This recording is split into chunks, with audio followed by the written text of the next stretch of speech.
covering today's top boxing news. Okay, we'll start with this. Well, it was announced earlier today that Joyce is going to be squaring off against Bryant Jennings on the undercard for the dangerous Daniel Dubois versus Nathan Gorman fight, which is going down on August the 13th.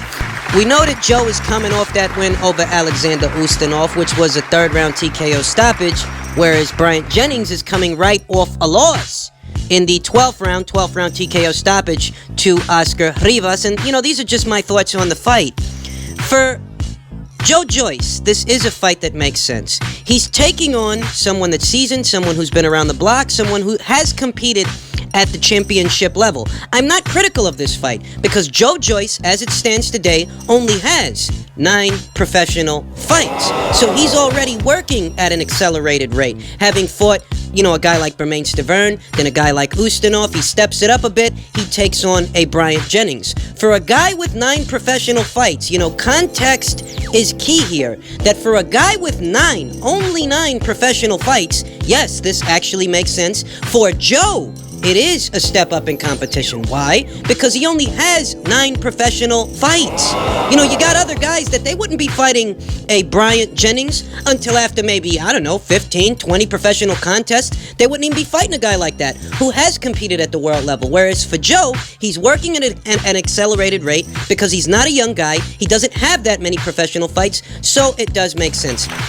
I dare say that those things in mind, the fight itself could be competitive because Joe still has things that he needs to work on. I'm of the opinion that the Stiverne fight, it lasted longer than I thought it would. I thought Joe would get that guy out of there in, 2-3 rounds. Took 6, So that shows that he still is a bit green for the pro ranks. He still is a bit green. He still has things that he needs to work on. And a guy like Bryant Jennings can pose enough resistance that Joe can walk away with some experience as a result. That for Joe, who only has non-professional fights, it's a fight that makes sense. And overall, I think adding that fight to the card, it makes the Daniel Dubois versus Nathan Gorman card that much better for it. I don't know how you guys feel about it, but from where I'm sitting, yeah, that's a solid fight. It's a good fight. It's a solid heavyweight matchup.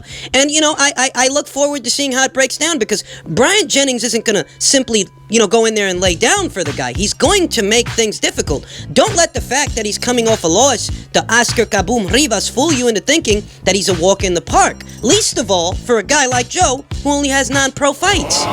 Oftentimes we talk about the quality of a guy's opposition, the quality of his competition, and things get lost in the sauce. Things get lost in translation, and that's because all the context is being removed. But when we add the proper context to this situation, which you have in Bryant Jennings, is a guy who has competed at the elite level, the championship level, in the past. Even if that's not where he is today, he does have that experience to draw from. Whereas Joe is largely inexperienced as a professional. He hasn't done very much. Not yet. So that opens the door. That allows the wiggle room for the fight itself to actually be competitive, because while Bryant Jennings has seen better days, he is still a far more experienced fighter than Joe. And Joe, he's got some things that he needs to work out, some things he needs to work on. That jab in particular, I felt, had he used his jab more in the Bermane Stiverne fight, that would have actually been a shorter contest. To set up the power shots. Against Bryant Jennings, who's very good mid-range to inside, that at that range he can actually string together quite a few combinations, get in a guy's fucking chest, At that range, Bryant Jennings is actually kind of formidable. So in order for Joe to offset that, he's going to have to keep that jab handy. He's going to have to pump that jab out there to set up his punches. What punches will follow? I tell you that the fight itself does have some elements that could make it not just a good fight for Joe in a competitive fight, but a good fight to watch. So I think this was a great addition to the Dubois versus Gorman card. The card is already taking shape nicely. I'll have to say that, yeah, this decent fight, I don't mind it at all. Makes sense. In other heavyweight news, according to Mike Kopinger and his sources, the heavyweight championship rematch between Deontay Wilder and Luis Ortiz is headed for a Showtime pay-per-view on September 28th. Wilder announced today that he's fighting Ortiz again. Wilder knocked out Ortiz in round 10 when they met in March of 2018 in one of the best fights of the year. And, myself, I don't pull any punches on Wilder, but I can admit to that in the year of 2018, that actually was a good fight. It is the most solid name on Deontay Wilder's resume. But as I stated in my previous segment, context is key. That for a guy who's been in the game, or who was in the game, in 2018, some odd 10 years or something like that, something like 10 years, 40 fights or close to it, for you to only have one solid name on your resume, having fought through two different eras of boxing, because don't forget, Deontay Wilder was around for the Klitschko era, the Vitaly Klitschko era, and the Vladimir Klitschko era, and, he just couldn't find the time to win a belt from one of those guys. Whatever. While the fight itself was a good fight, for you to only have one solid name throughout that entire span of time, it's really not impressive. It leaves you wanting. It leaves you wanting more. I mean, even now, that's the most solid fighter that he's beaten. Maybe not the most solid fighter that he's fought, but the most solid fighter that he's beaten. The most solid fighter that he's fought was Tyson Fury, and we all know he didn't beat that guy. Regardless of how you feel about the decision, the outcome, he didn't beat him. It was scored a draw. Some people say Fury won that fight, but regardless of what people say, Wilder didn't beat him. Now back to this proposed pay-per-view.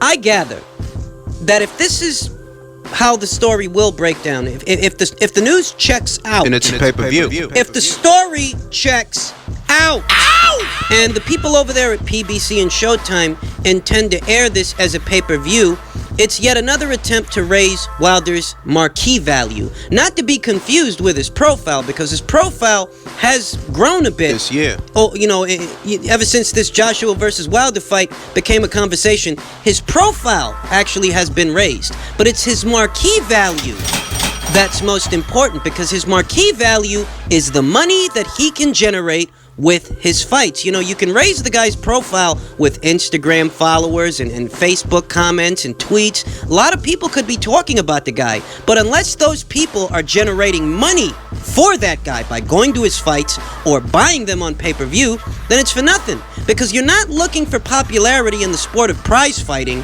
for the sake of popularity. You're trying to gain popularity, notoriety, so that you can generate money. So while his profile might have been raised and he's a more talked about fighter than he used to be in terms of marquee value, there is still a lot more work needs doing. And that's what this is, and that's what they mean to do by putting this fight on pay-per-view. They want to raise his marquee value. And I'll be completely honest, I'm not even fucking around. It's questionable how many buys they could get for a fight that people already saw. People already saw Deontay Wilder starch Luis Ortiz. They did. It was a great fight, but they saw that already. So how many people can you get to pay $75 to $80 for a fight that they essentially saw already and they weren't even asking for? It's easy to sit on Facebook, it's easy to sit on YouTube, and it's easy to sit on Instagram pretending that you want to see this fight, that, yeah, this is cool, man, whatever. It's easy to sit there and pretend and play pretend. It's easy to do that. But when it's time to pull out your wallet and pay for the fight, that's quite another story. And I can't tell you how many people I think are willing to pay to see this thing. I don't know that they'll be able to put up what they put up for the Fury fight. What, 325,000 buys?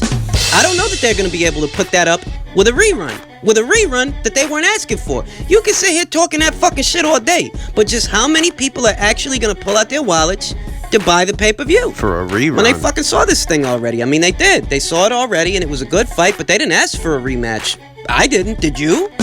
We all know which fight the fans are clamoring for. We all know which fight the fans want to see Deontay Wilder in. And the ultimate folly of all of this is, no matter how much they raise Wilder's marquee value, right? There's a fundamental issue between the two parties in the Joshua versus Wilder conversation, and it's that it seems like some of Wilder's team, It seems like certain members of his team, the guys just on his side of the conversation, it seems like they want the Anthony Joshua fight if they want it at all, but it seems like they kind of want it to end up as a Showtime pay-per-view. That creates a fundamental problem, because unless Showtime is going to guarantee Anthony Joshua the kind of money that he's already making, and we're not talking about a pay-per-view upside, we're not talking about a hypothetical number that would rely on the fans to flip the bill, but guaranteed cash. Guaranteed. Unless Showtime is going to guarantee Anthony Joshua the kind of money that DAZN is guaranteeing Anthony Joshua, Guaranteed. then that's always going to be an obstacle. That's always going to be a pitfall. That the way you guys want to go about this fight, you want this guy to what? Give himself a pay cut and hope that enough fans buy the fight to get the kind of money that he's already getting guaranteed? Guaranteed. Essentially, it's a conversation where it goes back to the old proverb. A bird in the hand is worth two in the bush. What do you want this guy to do? You want him to sacrifice guaranteed money that he's guaranteed to get for money that he may not get, that depends on whether or not people actually buy the fight, as opposed to stealing it, as opposed to the 10 million people, 2 million here in America, where they sold it as a pay-per-view. That stole it. 1 million in the UK, where they tried to sell it as a pay-per-view. That stole it. You want this guy to sacrifice guaranteed money to fight on your platform, where people may choose to steal the fight instead of paying for it, thereby costing him money that he could have got guaranteed on DAZN. That's the fundamental problem.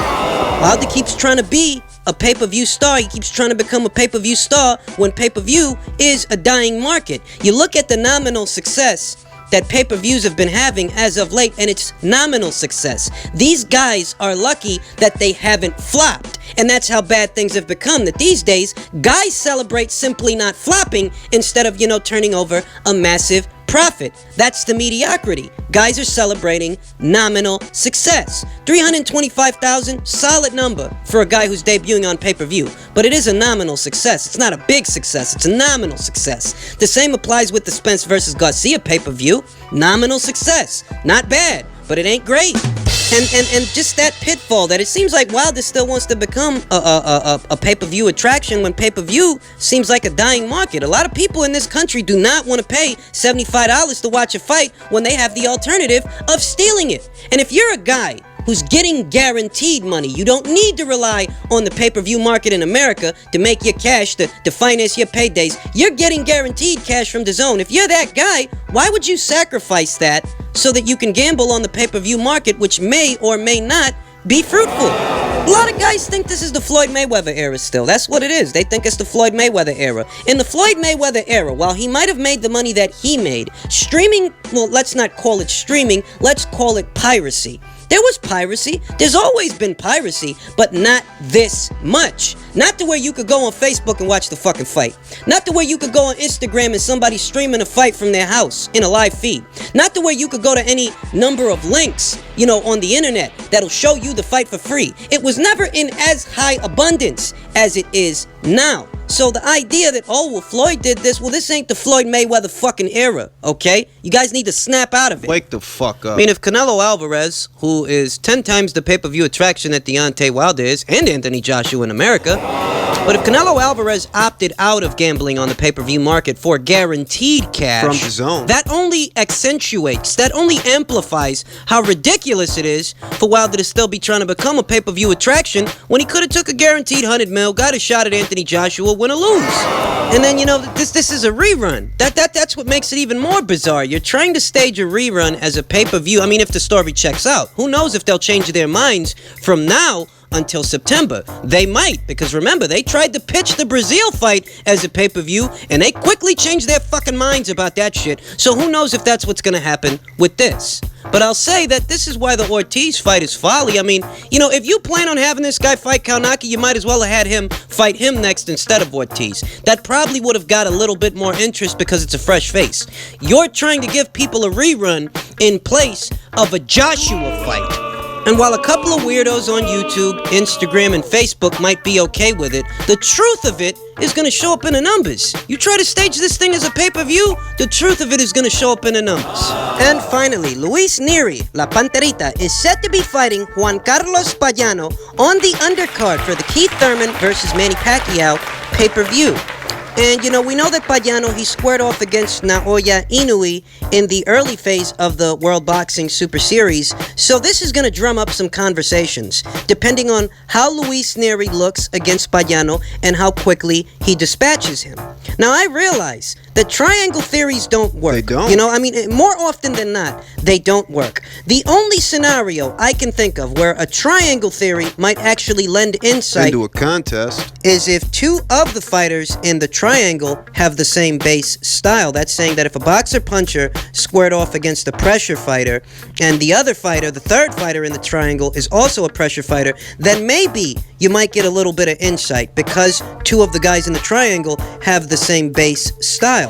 But more often than not, that's not the case, you know, when it comes to triangle theories. More often than not, that's not the case to where two of the fighters or even three of the fighters have the same base style. Usually it's you know, two different guys have got two different styles and they're cross-comparing how those guys perform against a common opponent as if that forecasts how a fight between them would go. Triangle theories generally don't work, but people still cross-compare performances anyway. I mean, they just did that with Deontay Wilder, Dominic Breazeale, and Anthony Joshua. They just did that with those guys. So I imagine that since Luis Nery and Naoya Inouye's name are becoming a bit more synonymous with each other's names as of late, that there is a small demand to see those guys fight, even though I don't know how feasible it is because of the politics of boxing. But, you know, people are going to cross-compare how they looked, you know, with that same guy. And it's going to be hard to top what Inouye did because Inouye took care of Payano with what looked like the first two punches that he threw. He threw a 1-2 out there, got Payano out of there, went home early. So it's going to be interesting to see, one, how Luis Nery handles himself with the guy, and two, what kind of conversations and talking points that drums up. You know, boxing fans, they're not always very rational. A lot of boxing fans are very emotional, and they don't always make the most sense, you know? So you can tell a guy that triangle theories won't work, and they usually don't work. You can give a guy examples, but that doesn't stop that guy from cross-comparing performances between fighters.